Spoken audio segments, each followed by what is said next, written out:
What's up, YouTube? Happy Monday. Please like this video and subscribe to the channel if you haven't already. We're recapping the weekend's action up next. What's up, and welcome into Fantasy Baseball today on Monday, June 6th. Frank Stampfl joined by Scott White. Today on the show, some big pitcher performances this weekend, prospects getting promoted or called back up, recalled, I guess you would say, waiver wire ads, drops, and of course, much more. But first, take it away, Susan. Oh my goodness gracious. All right, Scott, it always makes me feel so much better when you choose a Yankee player and I don't, so that I don't get yelled at. Well, you shouldn't worry so much about faceless masses yelling at you, Frank. First of all. But yes, I am choosing a Yankee. I'm choosing Luis Severino, who was amazing on Saturday. 7 one-hit innings with 1 walk, 10 strikeouts. Now, it was against the Tigers, clearly the worst offense in baseball. But it was still very impressive, and he's been doing things close to this for a while now. His ERA is now 2.95 for the year. He's had no trouble pitching deep into games after all those injuries. 4 starts in a row, 6+ innings, 2 of the 4, 7+. And I think what stands out the most is, okay, so he got 20 swinging strikes. 8 came on the slider, which he threw 26% of the time. It was the second most thrown pitch. Remember when at the start of the year, he seemed to be fading that slider a bit. He didn't seem totally comfortable with it. And given all the trauma his elbow had gone through over the past couple years, I wondered if it was just going to be a long-standing issue, because that's a slider is a pitch that puts a strain on the elbow. But he has begun to feature it more prominently in recent starts, and you've seen the swinging strikes skyrocket. And the thing is, even with him not using the slider much early in the year, he still has a career high swinging strike rate, 14.4%.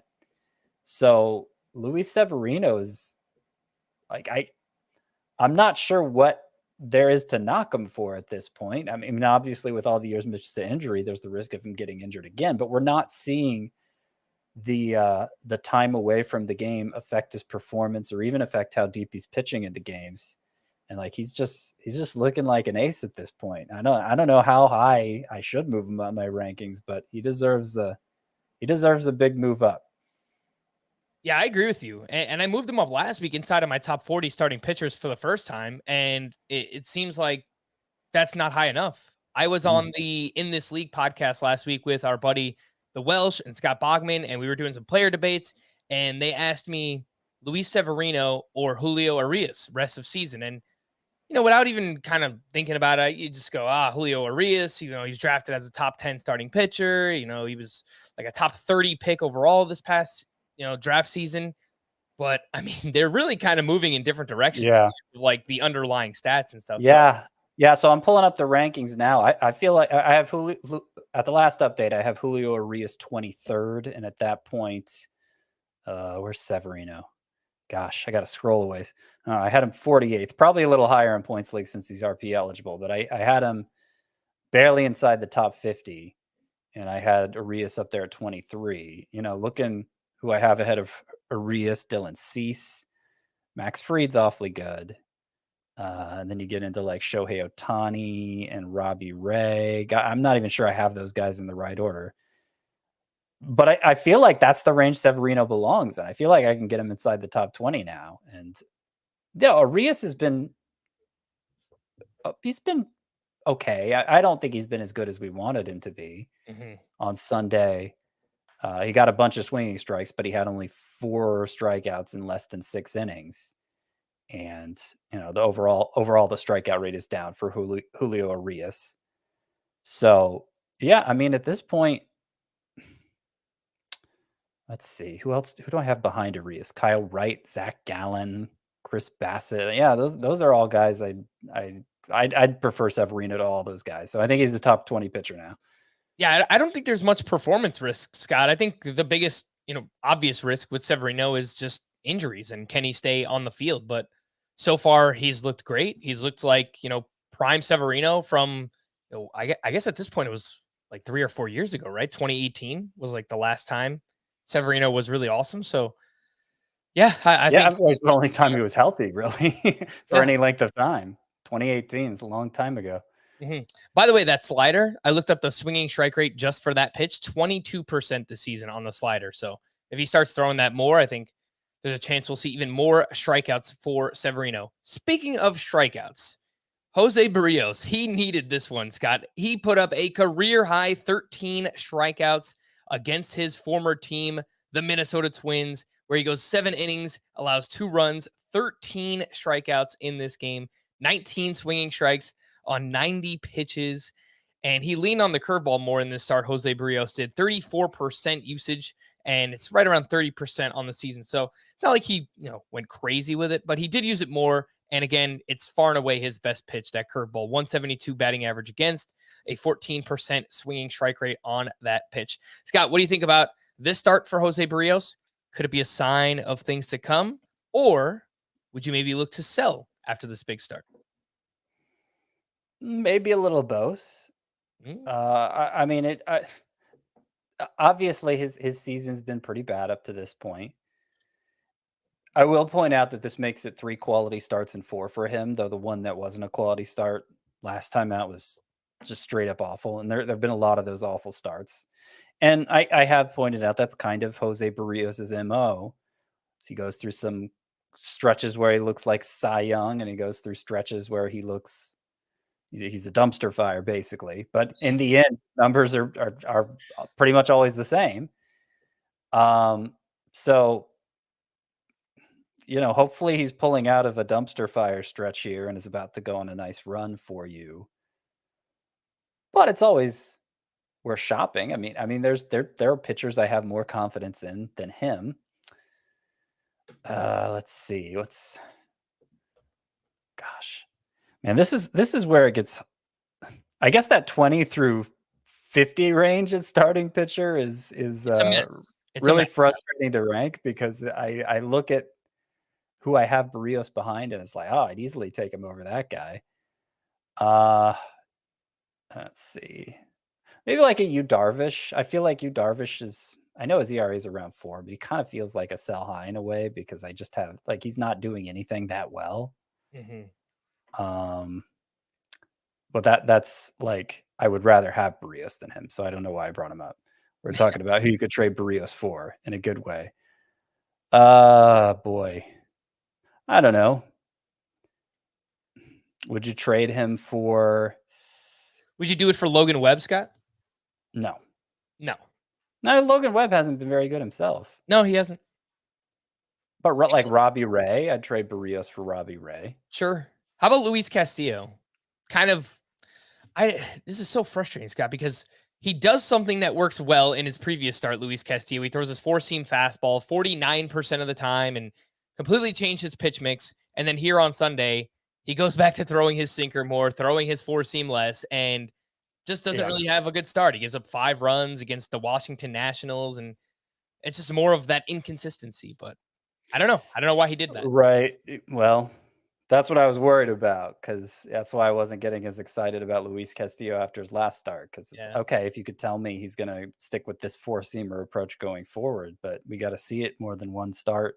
And yeah, he reverted to his old pitch mix on Sunday, and the results were okay, but too many runs. I mean, it was a quality start, right? Did he go 6 innings?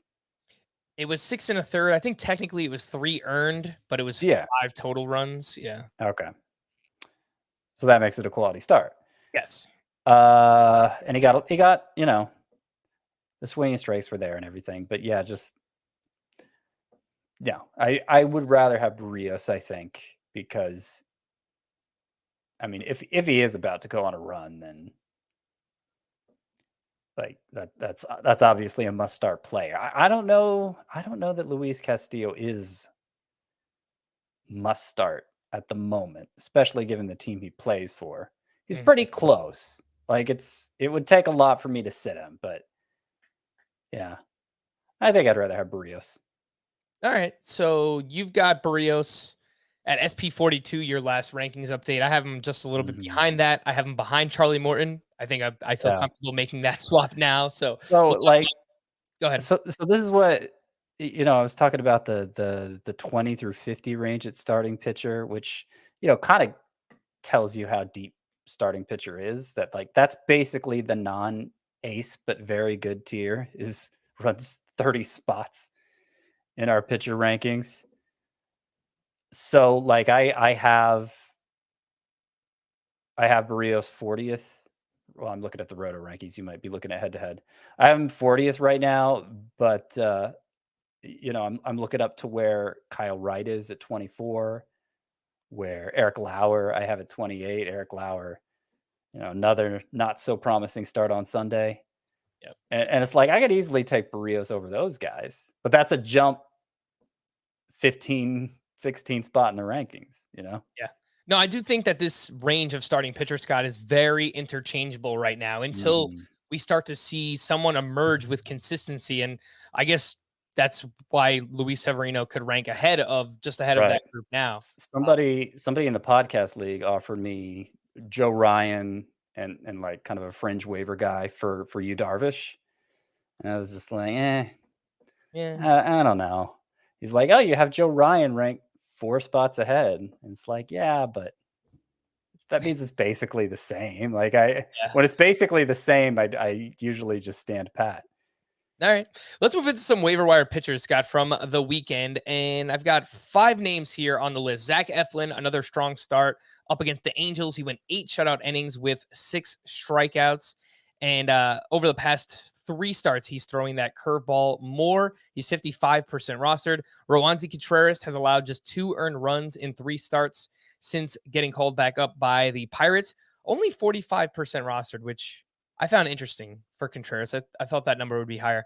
Dane Dunning gets back on track. 7 innings, 2 runs, 7 strikeouts against the Mariners. He's 27% rostered. Zach Plesac, I know it's Zach Plesac, but his velocity was up a little bit in this start, and he's going up against the Oakland A's this week. So that's a good matchup. And then Jake Junis turns in probably his best start of the season so far. 6 innings, 1 run, 8 strikeouts. He is 35% rostered. The problem is that he faces the Dodgers this week. Scott, are there, a few names here, maybe 2 or 3 that stand out to you more than the rest? Eflin, Contreras, Dunning, Plesac, Junis. Well, Contreras is the best. I think he's the best talent-wise, clearly. And I trust him to put up the best ratios. Will he get enough wins? Will he pitch deep enough into games to be worth your while in a standard 12-team league? I'm not sure about that. I understand why he's still so available, but like if you're picking up a guy for his rest of season prospects, I think Roansy Contreras is clearly the one from this group. If you're picking up a short term, one start, what do we call them? Streamer.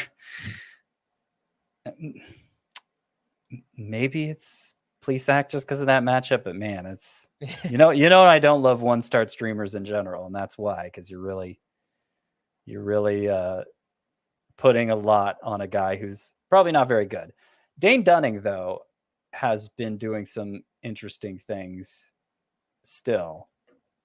Hasn't quite fallen off the face of the earth yet. So Dane Dunning has 4 double-digit swinging strike efforts in a row. He had 14 on 93 pitches in this most recent start, 7 2-run innings, 3 hit innings against the Mariners with a strikeout per. 4 of his last 7 starts have been really good. So he's been missing more bats lately. He's been good more often than not. The underlying numbers still aren't great for Dane Dunning, and it's not like I'm eager to pick him up. But if you want a second choice behind Contreras of this group, Dane Dunning would probably be the one. Mm-hmm. The swinging strike numbers overall for the season, I guess they're continuing to climb for Dane Dunning, as you mentioned, but his xFIP is 3.31, his Sierra is 3.50. Pretty good numbers for Dane Dunning. So his K- walk ratio is solid this year. He gets a lot of ground balls. So I kind of like him too. I mean, he's got 2 secondaries. He doesn't throw very hard, but I agree. He's not a must add or anything, Dane Dunning, but he is kind of interesting right now. Scott, I would assume, Jeffrey Springs and maybe even Edward Cabrera are ahead of everyone I just mentioned. Yes. Oh, right. And speaking of Edward Cabrera, Scott, did you try to bid on Edward Cabrera in any of your leagues on Sunday night? I did. So here we are, early June, a little more, or about a third of the way through the season. And I don't have much money left in most of my leagues. Me neither. Some aggressive bidding early in the year, kind of expecting others to bid more aggressively than they did, led to some. I'd rather. Ideally, I think I've said before, I want to spend half my fab dollars in the first quarter of the season, generally speaking, because that's when the waiver wire is most fruitful. That's when other people generally are bidding aggressive too. So there's, if it's kind of like, if you're doing an auction and you're the last one left with a bunch of money, who cares? All the good players are gone, and you're bidding against yourself. Right. So it's kind of the same thought process, but the way it worked this year for me is that a third of the way through the season, I spent like 80% of my fab.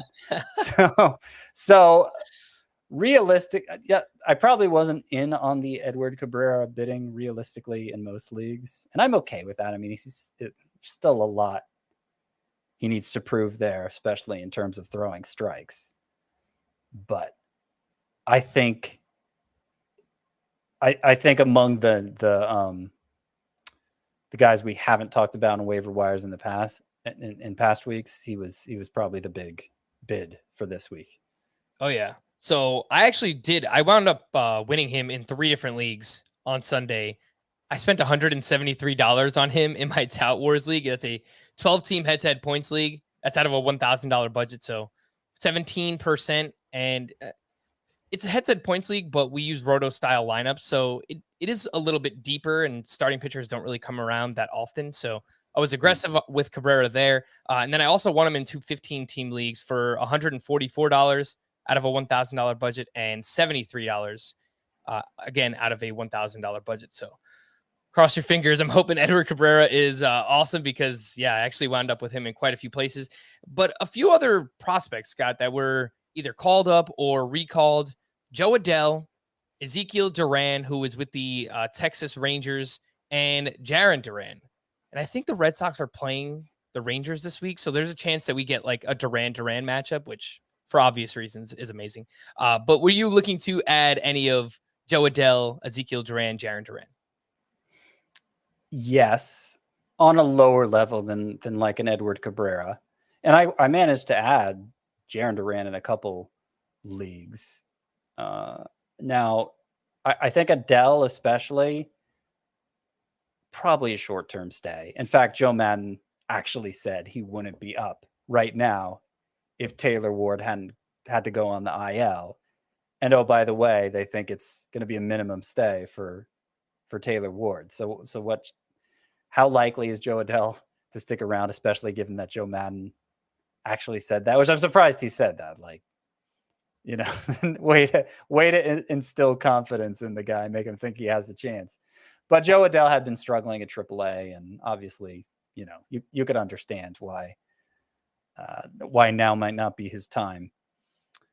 Doesn't mean he's not worth stashing, but I don't think he's going to be of much use right now. And Jarren Duran may not be either. Now, Jarren Duran, got to specify since there's 2 Durans. Jarren Duran batted leadoff both Saturday and Sunday for the Red Sox. One start in right field, one start at DH. But he might only be up for Jackie Bradley being away on paternity leave. I believe that's what it is, right? Yeah. Paternity. I said paternity leave. I believe paternity leave. Sometimes my brain is working faster than my mouth. Oh, you don't have to explain yourself, Scott. I mean, as the host of this podcast, it happens to me all the time. Yeah. So I think there's a better chance of Jarren Duran sticking around than Joe Adell, but it's, the likelier scenario is that he gets sent down in short order 2. Mm-hmm. So Ezekiel Duran. And I didn't order my bids this way in the ones that have already gone through, but I wish I did, because Ezekiel Duran of the Rangers, I think, has the best chance of the 3 of sticking around, because now he's the young guy taking over at third base, because Josh Smith, who we were talking about last week, got put on the IL with a sprained shoulder. And although Ezekiel Duran is making the jump from AA, I really like what he was doing at AA. So he's another guy who came over in the Joey Gallo trade with the Yankees last year, along with along with Glenn Otto. Yep. Yeah, and a couple others. So Ezekiel Duran at AA was hitting .317 with 7 homers, 7 steals, 24 doubles, a .936 OPS, and only an 18% strikeout rate. That's the best strikeout rate he's ever had in the minors. And not only that, Frank, but Ezekiel Duran's ground ball rate at AA was less than 30%. You hardly ever see a ground ball rate that low. And that, it's not because the fly ball rate was exaggerated. Oh, he's clearly not going to hit for average. There was a ton of line drives and a good number of fly balls. So that's like the perfect profile for maximizing batting average and power. And that's what he was doing at AA. He was hitting for average and power.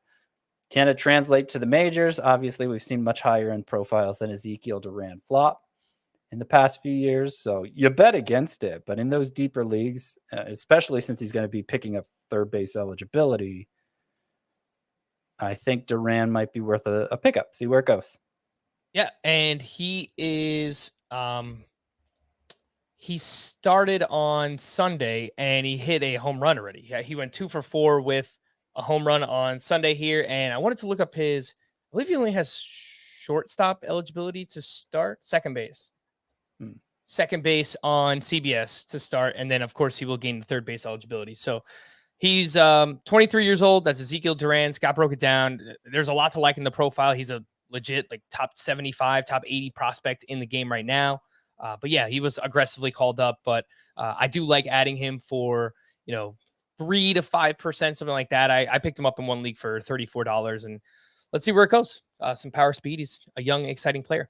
I did want to ask Scott about, kind of jumping all over the place here, but some starting pitcher drop from the weekend. Marcus Stroman. Can we drop Marcus Stroman? His ERA jumps to 5.32. He gave up 9 runs over 4 innings pitched, 3 homers allowed. The underlying numbers are still okay. But what do you think about dropping Stroman? He's 77% rostered. Before this awful start, which was awful in every way, he had allowed a combined 6 earned runs in his previous 5 starts. Yep. So, I don't know. I think he's still a viable points league guy. Now, obviously not must start. If there's Jeffrey Springs out there, I'm not going to hesitate to drop Marcus Stroman for him. But would I drop Marcus Stroman for, Dane Dunning? No, I wouldn't. How about Cabrera? Yeah, I mean, if it came to that, I'd rather go for the upside. Marcus Stroman isn't an upside play, but I think in the end, his numbers are going to be respectable. But given the choice in a shallower league, especially, you go for the upside. All right, let's move over to some waiver wire hitters. Obviously, we talked about some of the prospects, but in shallower leagues, some names that stood out from the weekend. Andrew Vaughn had 7 hits. He's now batting .298 overall. He's 71% rostered. Frank Schwindel, oh man, Frankie 2 hits. He's making a return. He's got 8 hits over his last 4 games. That was entering Sunday night. I'll pull up Sunday night and see if he did anything there. But since returning to the majors, he had that brief stint where he was sent down for, 12 hours, and then he came back. .275 batting average, 6 homers, and .850 OPS for Frank Schwindel. He's 66% rostered. He also pitched on Friday. What can't this guy do? He's awesome.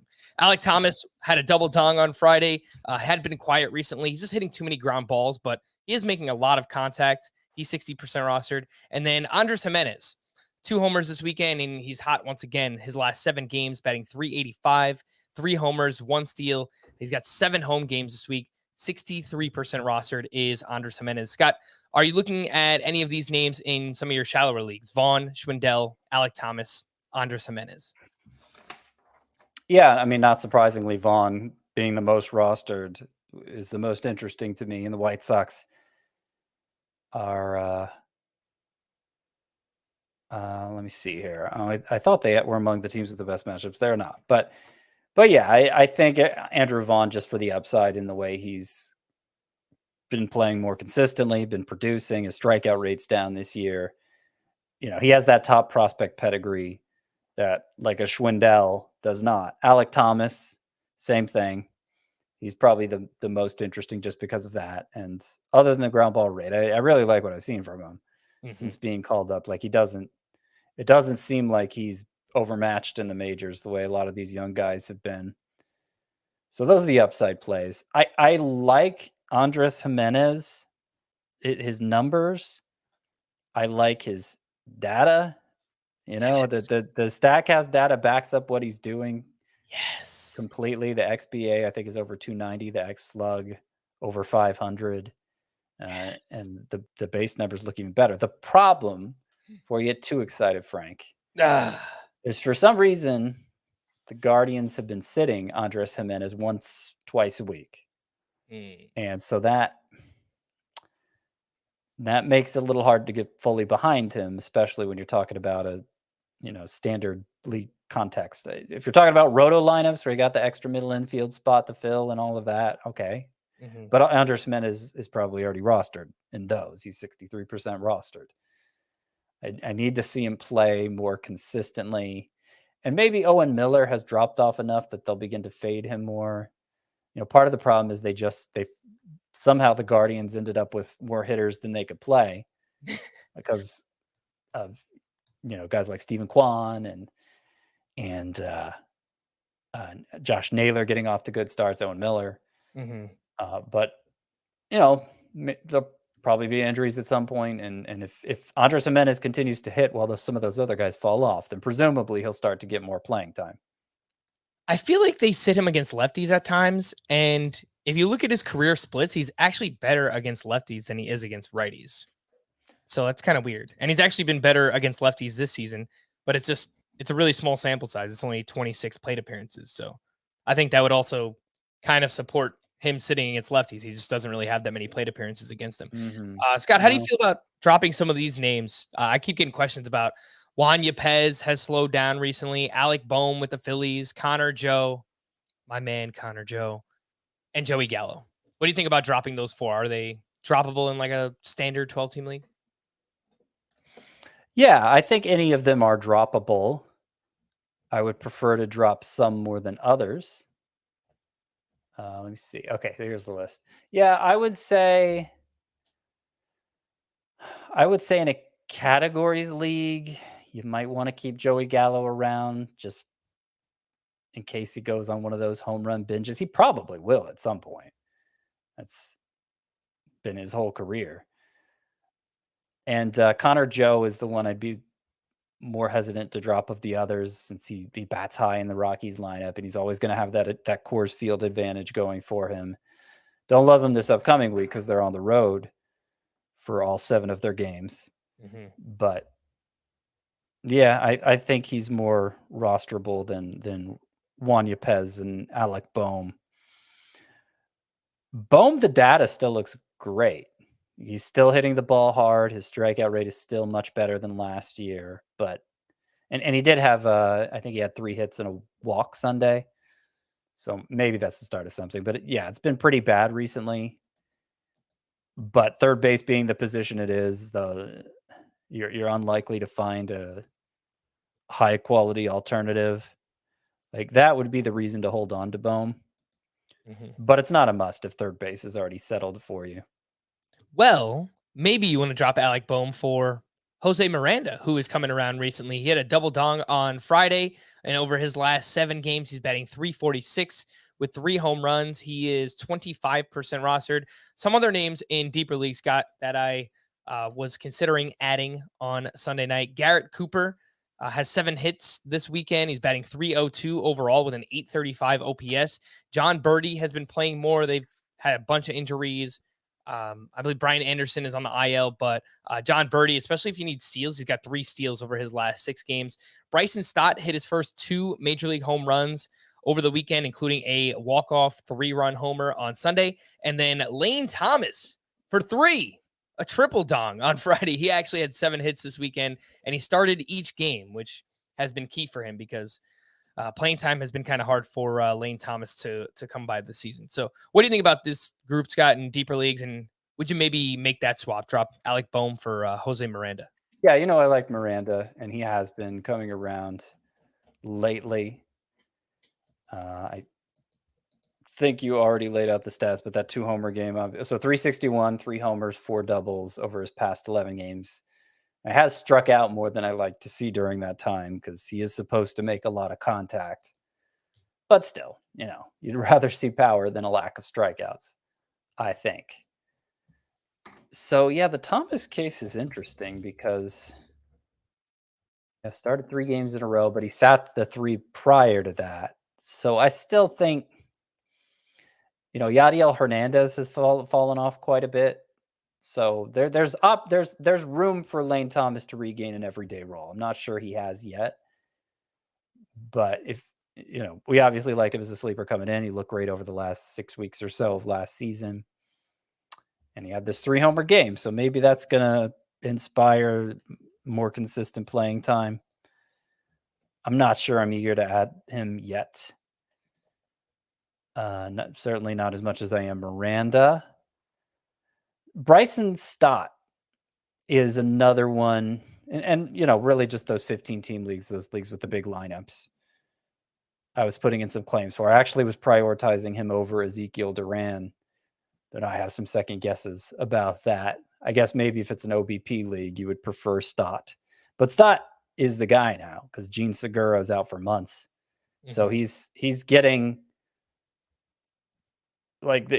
he's entrusted with the job in a way he wasn't earlier this year when the playing time was kind of sporadic and everything. So hopefully we'll see him find more consistency. And the 2 homers this weekend were a good sign that maybe that's beginning for Bryson Stott. All right. A few catchers in deeper leagues. If you play in those 2 catcher leagues, Jose Trevino hit his 4th home run this weekend. And Brian Servant, someone we continue to talk about, he went 2 for 4, hit his 3rd home run of the season on Sunday. So 2 names there for those who play in 2 catcher leagues. Before we hit the break, just a reminder to join our Fantasy Baseball Today Facebook group if you haven't already. That's facebook.com/groups/fantasy baseball today. It's a really fun community. Ask questions, waiver wire, trades, dynasty, keeper leagues, whatever you've got going on, you can hop in there and you can post your question. And of course, you'll get a bunch of feedback from other people around, and it's really fun. See a lot of people communicating with each other on there. Again, that's facebook.com/groups/fantasy baseball today. We'll take a quick break and be back right after this.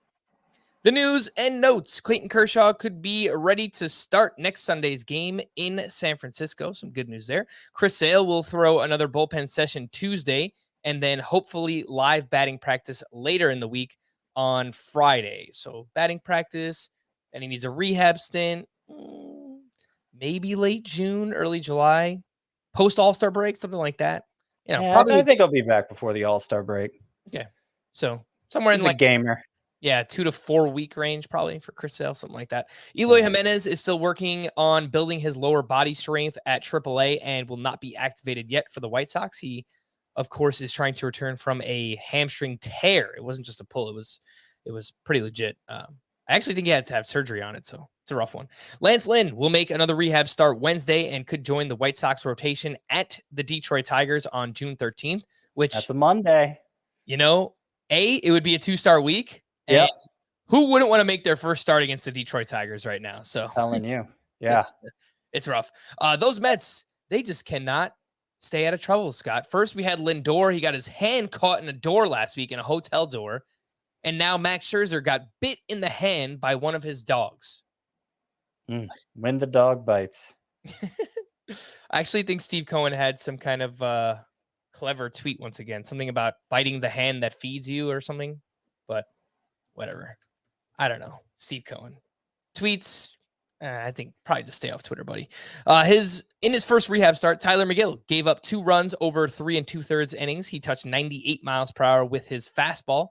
He's on the IL with biceps tendonitis right now.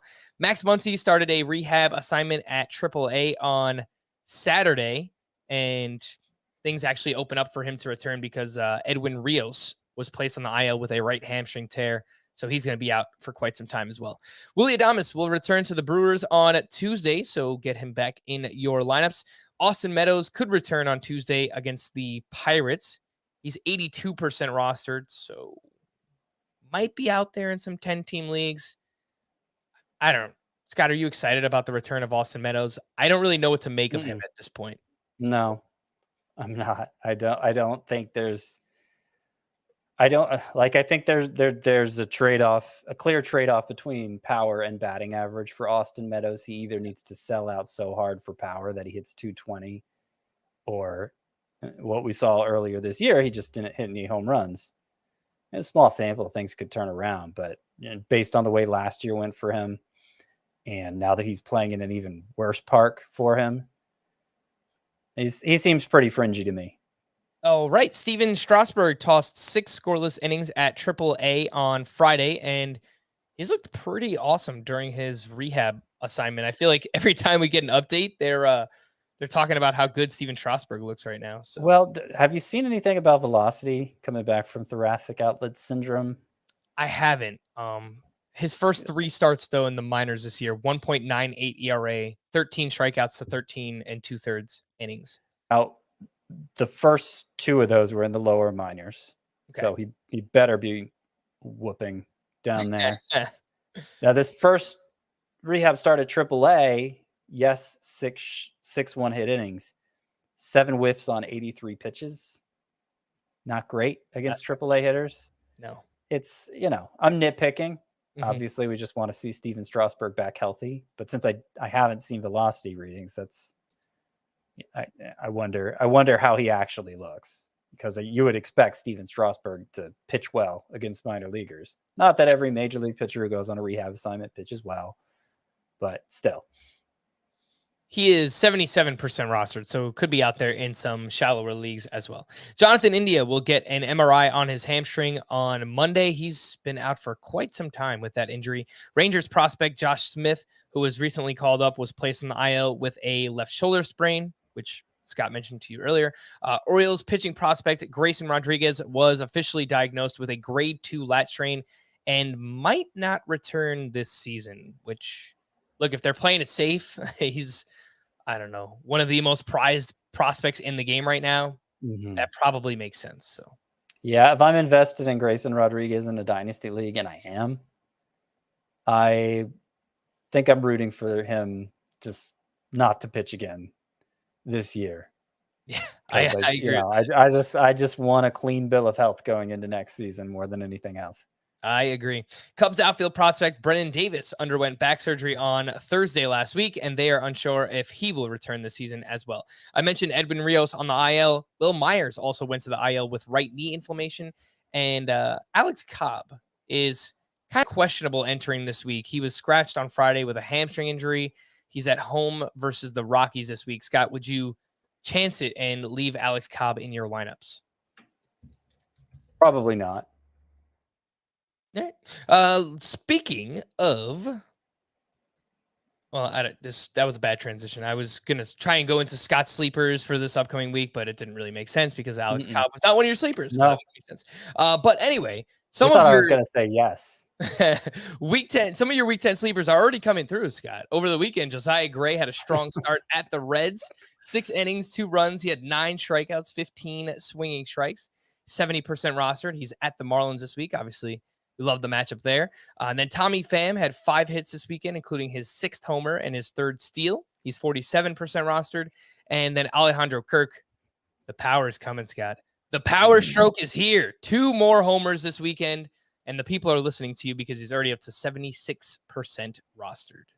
I don't know that they're listening to me. They probably just all need a catcher, and they saw that he put up 36 points this week. Wow. In standard CBS. He never strikes out if he's going to hit for power too, which is what I thought would happen. So, yeah, past 9 games, 469, 3 home runs, 4 doubles, only 2 Ks for Alejandro Kirk. And since he got his first extra base hit on May 3rd, span of 25 games, including that game. Alejandro Kirk has hit 358 with 5 homers, 8 doubles, 11 walks versus 6 strikeouts. So I think he's a stud. Slow start in April when nobody was hitting, but I think he's come around here and is going to be shoot. I think I need to move him ahead of Yasmani Grandal into my top 5 at catcher. I did drop Grandal for him in one of my shallower leagues where I thought I could get away with dropping Grandal, but wow. Yeah, I think Kirk, I trust more going forward. Let's see. Were you asking me about somebody else? There's a few other names here, Tommy Pham and Josiah Gray, if you have anything on those. Oh, yeah. Yeah. They are on my sleeper hitters and pitchers list. You're right. Though it doesn't really work that way. I don't get credit for it yet. Not because yet. the week hasn't started. But it is nice that they're on a good run. So Josiah Gray in this start, he threw his slider about 40% of the time and got a total of 15 whiffs on 91 pitches. Right? When he has emphasized that slider, he's been great. It's happened a couple times this year. It's like they're like his best starts. Usually he throws the slider 25% of the time, but when it's his most used pitch, about around 40% of the time, things go well. Also, when he keeps the ball in the park, things go well.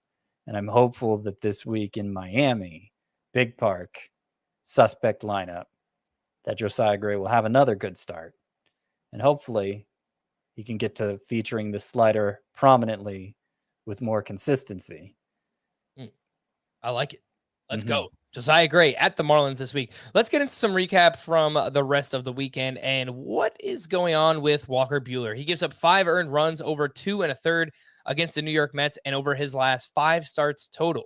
He's got a 6.66 ERA and a 1.68 whip. Scott, what is up with Walker Buehler, and would you start him at the Giants this week?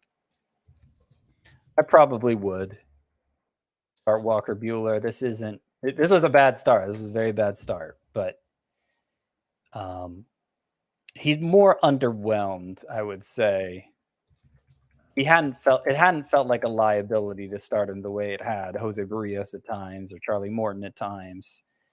The ERA it's gone up, but and look, the velocity is down slightly. It's been getting better. It's only down slightly. The swinging strike rate is actually normal for Walker Buehler. The strikeout rate is noticeably down. And yet, even with it being down, Walker Buehler's ERA estimators aren't that far off from usual. And there have been times, he's in his 5th full season. There have been times where, because he's never been a guy who's had like a big swinging strike rate or anything. And early on last year, the strikeouts were down for Walker Buehler as well. Although I don't think as long as deep into the season. And there are times when I've worried, he's lost it. And then he gets back on track and like breezes for months and ends up in the Cy Young conversation. And I just feel like it's going to play out that same way again for Walker Buehler. He's clearly searching right now, but he doesn't look broken enough for me to worry. What stood out to me most is his fastball is getting hit quite hard this year. A 386 batting average against 643 slug. And the spin is actually down a bit. Yeah, the spin's down. You're right. Compared to last year. Yeah, it's down about over 200 RPM on that fastball. So now, I guess we could talk about, okay, so is he a victim of the sticky substance ban? That's not something we've talked about a lot this year. No. But he was not somebody who was that afflicted by it, once it was put in place last June. That he never came up in that conversation, and he was great over the final 3 months of the season. Put him in the Cy Young conversation again. So I don't know. I don't. His spin rates are down. His spin rates are down across the board, guy. I mean, it's not just fastball. It's like on every one of his pitches, they're down. Yeah. I don't know why, but I'm just not that worried about it. All right. Yeah. I mean, look, the swinging strike rate, I think, is 11.5%, which doesn't sound very good, but it's actually right in line with Walker Buehler's career mark. So he's never been that big of a bat misser. I think I would bet. I mean, there's just so much pedigree there and track record. I would bet on Walker Buehler getting back on track as well. Studs being studs, part 1, pitcher edition. Shane Bieber now has double-digit strikeouts twice in his last 4 outings, and he was at the Orioles this weekend. 7 innings, 2 runs, 11 strikeouts to 2 walks. He had 23 swinging strikes. Garrett Cole now has 9+ strikeouts in 3 straight. He was up against the Tigers this weekend, 7 shutout with 9 strikeouts. Shane McClanahan now has 5 straight quality starts. So not only is he giving you the strikeouts and the ratios, he's giving you length pretty consistently as well. And then Logan Gilbert, 4 quality starts in a row for him. He goes 6 innings, gives up 2 runs, 7 strikeouts to just 1 walk. Scott, anything you'd like to add on Bieber, Garrett Cole, Shane O'Mac, and Logan Gilbert? Logan Gilbert, his velocity was up a mile per hour on both his fastball and slider, which is basically all he throws. Those are his main 2 pitches by a long shot. He's had 14 or more swinging strikes in 4 of his last 5 starts. So remember when he was having success early on, I'm like, yeah, but is he missing many bats? Is he getting many strikeouts? It's gotten better. He's done the Walker Buehler trick, has Logan Gilbert. So I feel pretty confident this breakout is legit for him at this point. Shane Bieber was so dominant. It was against the Orioles, I know, but 11 strikeouts, 23 swinging strikes. He just like overwhelmed them with breaking balls. He still doesn't have his old fastball velocity, but that slider and curveball, they both are so effective that I think he's going to be okay. I mean, he's not top 5, but top 15, certainly top 20. I think he can continue with that. Now he needed this 11 strikeout game to get over a strikeout per inning this year. He had been under it for a while until then, but ERA in the low 3s, pitching deep into games. I think Shane Bieber's still, like, I think we're past the point where we need to be panicked about Shane Bieber. Over his last 4 starts, Shane Bieber, a 1.93 ERA and a 15% swinging strike rate. But the matchups in those 4 starts, the Orioles, the Tigers twice, and the Minnesota Twins, who have been kind of hit or miss this year as a team offensively. Scott, I mean, based on those matchups and hearing those numbers, would you maybe look to sell high on Shane Bieber if someone in your league thinks this is the Shane Bieber of old?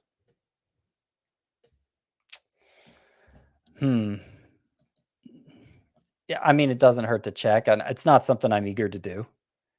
Okay. If you got a lot of pitching, like what pitcher are you going to trade him for? Let's see.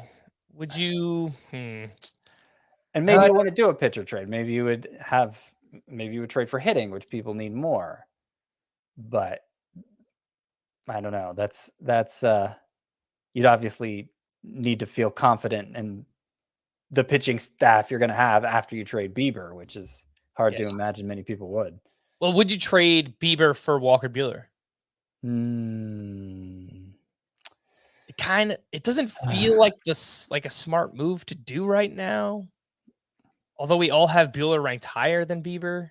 Well, we did prior to this start. Right. Like how sticky are the pitcher rankings? Even at the high ends, they're looking not very sticky for me. It's true. Like I've begun to have questions about Carlos Rodon. So basically the top 5 pitchers are the top 5 pitchers. Burns, Cole, Verlander, Kevin Gausman, who himself has not been super reliable of late, but I think he belongs in the top 5, and Zach Wheeler. And then after that, it's kind of Sandy Alcantara has to be top 10. I guess Shane McClanahan should probably be top 10. But yeah.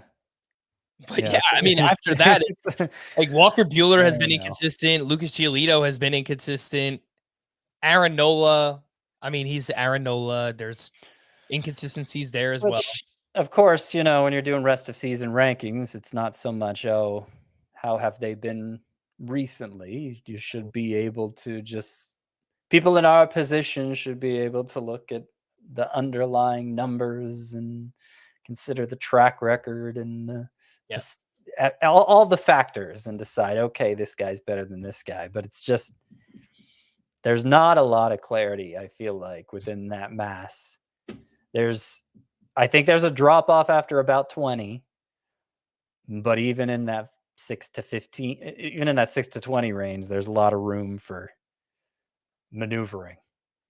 Let's take a look at some other starting pitcher studs from the weekend. Joe Musgrove, another awesome start. He was at the Brewers, 8 shutout innings, only allowed 1 hit, 3 walks, 6 strikeouts. Max Fried goes into Coors Field, and he was amazing. 8 shutout innings, 2 hits, 1 walk, 4 strikeouts. And Zach Wheeler now has 7+ strikeouts in 7 straight. He was up against the Angels. He went 6 innings, 2 runs, 9 strikeouts there. Scott, anything you'd like to add on Wheeler, Fried, and Musgrove? Could you trade Bieber for Wheeler? Maybe. Should you? I guess you should, because I just said Wheeler was clearly top 5, and we need to stop second guessing ourselves. Right. Yes. No, I would rather have Zach Wheeler. Okay. I know. What'd you ask me? Is there anything you'd like to add on those 3, Musgrove, Fried, Wheeler? No. All right. Starting pitchers who might be studs or maybe returning to studdom, if that's a word. Nathan Eovaldi, since he got shellacked a couple of weeks ago, he has been great. A 1.66 ERA over his last 3 starts with a 15.9% swinging strike rate. Tyler Anderson, 3 scoreless outings in a row. He shut down the Mets this weekend. Mackenzie Gore has allowed just 1 earned run over his last 3 starts. He was at the Brewers this weekend, 6 shutout with 10 strikeouts. He's awesome. And then Martin Perez. I don't think he's a stud, but he's still just kind of pitching like a stud. He's allowed just 2 earned runs or fewer in 9 straight starts. That is Martin. I know, this is worst start in a long time. He gave up 2 runs in 6 innings. He gave up his first home run of the season, Scott. How about that? My goodness. Oh, my goodness gracious. Yeah. Man, Mackenzie Gore is looking better and better, huh? He might be... has there been an NL rookie better than Mackenzie Gore? Is he going to end up being Rookie of the Year? At the top of my head, I can't think of anybody. Me neither, but I'm very happy for him, Scott. The way that like his career was playing out, and now he's just gotten back and he's just living out his prospect potential. It's awesome to watch. It is, and I'm excited for anybody who rosters him in fantasy. Now, at some point, he's going to run into an innings problem, probably. Yep. But I don't think we need to worry so much about that just yet. Yeah. And Tyler Anderson, again, looking like a dominant pitcher with the Dodgers. He got 10 of his 14 swinging strikes on that changeup, which has just emerged as this amazing pitch for him. And you know, I think he's in that same discussion at this point with like the Kyle Wrights. And I mean, at this point, I'm not sure I wouldn't rather have him than Eric Lauer. Yeah. In that discussion. That swinging strike rate for Tyler Anderson, 14.5%. That ranks 7th among qualified starting pitchers this season. Unbelievable. I never would have guessed Tyler Anderson would turn into a bat misser. Oh man, it's the Dodgers. They have like this devil magic. I don't know what they're doing, but they're doing something. About to get Andrew Heaney back. Yeah. Exciting times. Scott, starter sit these starting pitchers that are either trending in the right direction and they were fringy, or maybe they're going in the opposite direction. Nick Pivetta now has 6 quality starts in a row. He's at the Angels this week, though. Would you start him there? I would avoid it. It's not a blunt no, but I think most people could probably have alternatives. Dylan Cease has 11 walks over his last 2 starts and a 4.81 ERA over his last 5. Would you start him at home against the Dodgers? Yeah. I think he's basically must start, even with, sometimes his control gets away from him. All right. Patrick Sandoval, the walks are kind of piling up for him right now. He's got 18 walks over his last 6 starts, and the swinging strike rate is down quite a bit compared to last year. He's at home against the Mets this week. I've been pretty disappointed with Patrick Sandoval. I don't think he's I think he's far from automatic in a 1-start week, so I would try to sit him against the Mets. Luis Castillo, we spoke about him earlier, Scott. He is at the Cardinals this week. I'd lean yes. Not a must, but I'd lean yes. And How close is Clayton Kershaw to returning? Because I just had the thought, okay, Andrew Heaney's coming back, so that bumps out the flex guy that the Dodgers have been using. But then when Kershaw gets back too, like who? Kershaw's supposed to be back by next weekend, apparently. Yeah. So who gets bumped? I mean, they could go 6-man. I think that would make a bunch of sense for them. They could. Yeah, I guess. Never put it past the Dodgers to contrive my else stint either. Yeah, I mean, Arias, again, he's kind of been a little bit underwhelming from a fantasy perspective, but he's been mostly fine for the Dodgers. Tony Gonsolin and Tyler Anderson have both been amazing. Yeah. I don't know. It's a good question. Maybe they just work Andrew Heaney out of the bullpen or as a bulk reliever or something. I don't know. So, yeah, we'll have to see how that plays out with Kershaw and Andrew Heaney returning. All right, Scott, our favorite time of the podcast. It's time to talk about Charlie Morton, who had another mixed bag at Coors Field on Sunday. Of course, pitching in Colorado is no easy task, but he gives up 4 runs over 5 innings, 3 more walks. He did have 8 strikeouts, and he had 18 swinging strikes. So those are the good things. Obviously, he was still hit hard in this game. Would you start him up against the Pirates this week at home? Yes, I was very encouraged by this Charlie Morton start. Like, who would have imagined go to Coors Field to get your curveball back on track? But that seemed to be what happened. His curveball got 10 swinging strikes. And there were the 3 walks. That was really the problem. They all came in the first inning. Yeah. The 3 walks and 3 of the 4 earned runs came in the first inning. And from that point forward, he cruised. And now he's going against the Pirates. So I know there was that start a few weeks back where we were like, yeah, Charlie Morton's back. I don't know for sure that he's back, but like I feel like from the second inning on, this is what good Charlie Morton looks like. And so, yeah, I'd be willing to start him against the Pirates. I think I'm going to do the reverse jinx in this one too, Scott. I think I'm going to watch every single pitch for Charlie Morton and see if that helps him. What do you think? I'm not superstitious, so go for it. I've been avoiding him and he's done nothing. So I don't think that there's a curse anymore. I'm going to try and break it by watching every single pitch that Charlie Morton throws this week. Let's take a look at some hitting leftovers from the weekend, some double dongs. Juan Soto trying to get back on track. He hit 3 home runs this weekend. Kyle Schwarber hit a double dong on Friday. He now has 4 homers over his last 6 games. Bryce Harper hit 3 home runs himself this weekend, including a double dong on Friday, then a game-tying grand slam on Sunday. He hit that off of Raisel Iglesias. Pete Alonso hit 3 more homers this weekend. He's now up to 16 total. Colton Wong had a double dong on Sunday. He's now up to 5 homers, and he also has 8 steals. Scott, would you try and use this opportunity to sell high on Bryce Harper while he's healthy and mashing? Look, we just did that redraft on Memorial Day for rest of season, and I think I was the most concerned about Bryce Harper of any of us, his rest of season prospects. And I still had him 13th overall. So what does a sell high look like? I would trade him for Vladimir Guerrero, I guess, because that's somebody I had higher than 13 that, you could see the person who rosters him being willing to part with him. But, Guerrero started to come out of it. He's hit a bunch of home runs since then. So I think like 3 or 4 when I say a bunch. Yeah. But yeah, I mean, it would be hard to sell high on Bryce Harper is what I'm saying.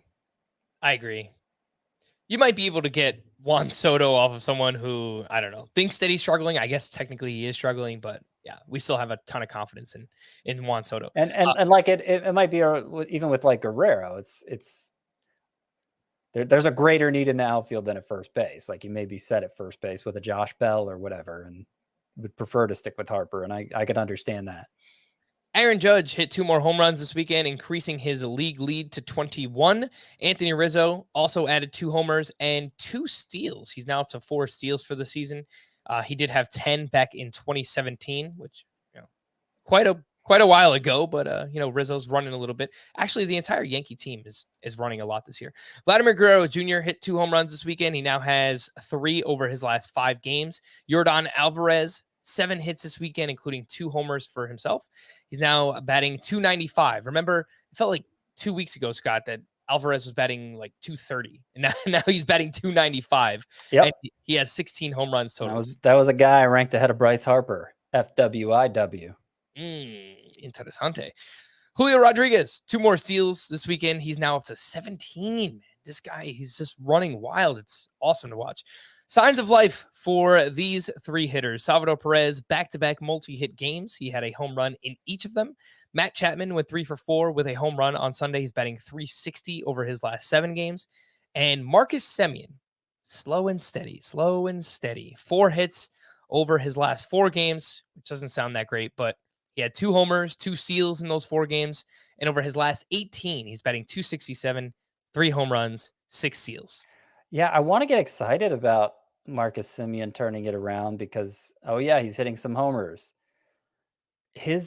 During this 18-game stretch where he's supposedly coming roaring back, his OPS is like 750. I don't have the exact number, but it's not great. The steals are really saving him. So I'm not totally back on board with Marcus Semien, though. It's good to see him doing something because he was literally doing nothing for the first 2 months almost. And I want to mention Salvador Perez here because the back-to-back games with a home run and a double. The first was Saturday. On Friday, he looked like he couldn't hold a bat anymore. Like his thumb, they were talking about how his thumb is bothering him, but he's going to keep playing through it. And he couldn't keep both hands on the bat. And then he comes back and has these 2 games. And it's just like anytime Salvador Perez, an injury is brought to our attention, it's like that's just a sign he's going to go off, right? Because there was the blurred vision issue early this year, and same thing happened last year with the vision, I think. So I don't know, but it's nice to see from our number 1 catcher rest of season. I want to hear more reports about blurred vision for Salvador Perez. So get him back on track there. The call to the bullpen, some bullpen updates here. For the Nationals, Tanner Rainey had 2 saves this weekend. He's now up to 7 total, and he is only 35% rostered, which seems low to me, Scott. I know the Nationals aren't good, but he's just very clearly the closer for their team. So it seems like that number should be higher. For Tampa Bay, Colin Poche recorded a 1-out save on Friday, but Andrew Kittredge returned on Sunday. I wouldn't be surprised the Rays still kind of mix and match for the next week or so. Yeah, well, it'll be. Kittredge did work the 9th in a 1-run loss. Yeah. So I don't know. I think he's probably going to be their top leverage guy still. For the Mariners, Paul Sewald picked up 2 saves this weekend. He is 28% rostered. And he has the Mariners' last 3 saves. Yeah, and Paul Sewald. I think they DFA'd Drew Steckenrider too, so he's gone. Diego Castillo is still there, Andres Munoz, but yeah, it seems like they're leaning on Sewald more. So now remember, Sewald had this like amazing strikeout rate last year. It's only 8.4 per 9 this year, so he has not been. It hasn't looked like the same pitcher. So yeah. I don't know how excited I am, but yeah, he's gotten each of the Mariners' last 3 saves. Jorge Lopez recorded his. Go ahead, Scott. Sorry. No, I thought I needed to correct myself, but I didn't. All right. Jorge Lopez picked up his 7th save this weekend. He's 53% rostered. Scott, how would you rank those 3? Lopez, Sewald, Tanner Rainey, if you need saves. They're pretty widely available. I would say Lopez, Rainey, Sewald.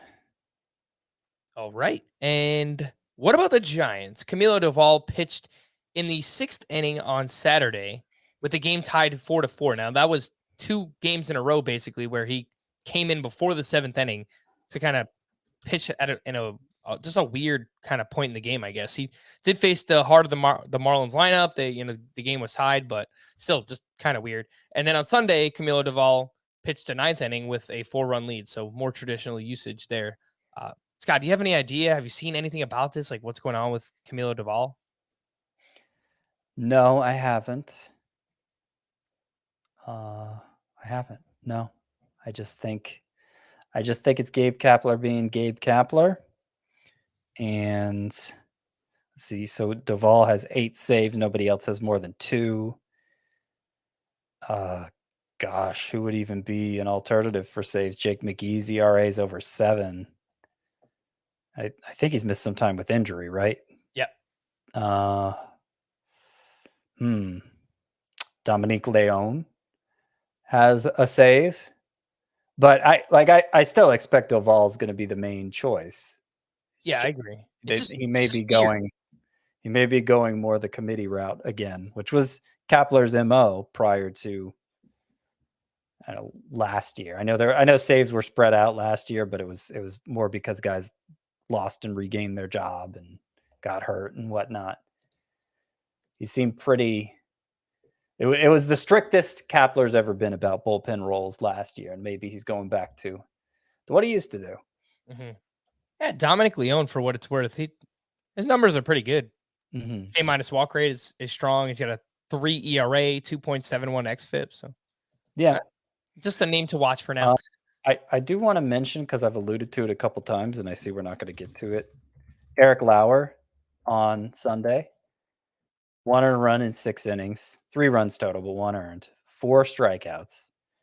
He had 9 swinging strikes on 100 pitches. His velocity was down 1.1 miles per hour from his season average. So pretty much back to normal with the fastball velocity after, what was he calling it, the zoom ball early in the year? Not really zooming. No. 4 straight starts with single-digit swinging strikes. You. And the stretch where he was awesome was basically 4 starts also. So I don't know. I'm kind of feeling like this is more the real Eric Lauer than what we saw earlier in the season. So maybe a sell high situation on Eric Lauer while the numbers still look pretty good. Look, I wouldn't put it past him to, get back on track. Obviously, we saw it earlier this season, but the way that it's trending right now is not looking great for Eric Lauer. One other bullpen I wanted to mention for the Angels, Raisel Iglesias, he gave up that game-tying grand slam to Bryce Harper. The ERA is now 4.91. He just has not been as good or as locked down as we've seen in years past. So just something to watch. With too many fly balls. Yeah. To stream or not to stream, we'll start with Monday, where we have a whopping 6 games on the schedule. So I think we're going to get a little creative on tomorrow's podcast, Scott. We've got John Gray at the Guardians. We've got Daniel Lynch versus the Blue Jays and Michael Wacha at the Angels. I think John Gray's a good choice. All right. Tuesday, we have Madison Bumgarner at the Reds, Graham Ashcraft versus the Diamondbacks, Dakota Hudson at the Rays, Jeffrey Springs versus the Cardinals, Connor Pilkington versus the Rangers, and Taijuan Walker at the Padres. Jeffrey Springs is a good choice. The matchup isn't great, but the pitcher is. And if you need more, Ashcraft against the Diamondbacks, Pilkington against the Rangers, I feel okay about them. I like them more in weekly formats with the 2 starts, but they could work as 1 start streamers too, I guess. All right. I will point out, and you mentioned the matchup for Springs, but the Cardinals are very good against lefties. They have the 2nd highest weighted on base average. So if Springs looks good against them, then I think he's looked good against a lot of good lineups this year. He has. So. Yeah. That will be the last seal of approval that you need up against the St. Louis Cardinals. All right, we're going to wrap there. For Scott, I am Frank. Thank you all for listening and watching Fantasy Baseball today. We'll be back again tomorrow. Bye-bye.